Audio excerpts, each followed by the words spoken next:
पाकिस्तानकडून भारत-पाक नियंत्रण रेषेवर गोळीबार करण्यात आलाय।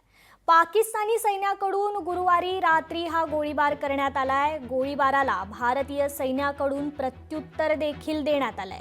या गोळीबाराच्या घटनेत कोणतीही जीवितहानी झाली नसल्याचं माहिती आहे।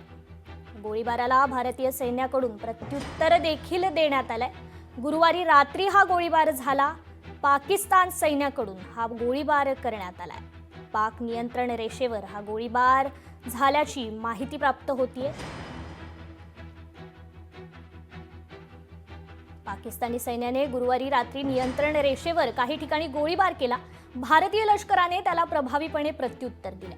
कोणतीही जीवितहानी झाली नाहीये। जम्मू आणि काश्मीरमधील पहलगाम येथे पर्यटकांवर झालेल्या दहशतवादी हल्ल्यानंतर हे सगळं प्रकरण घडलंय।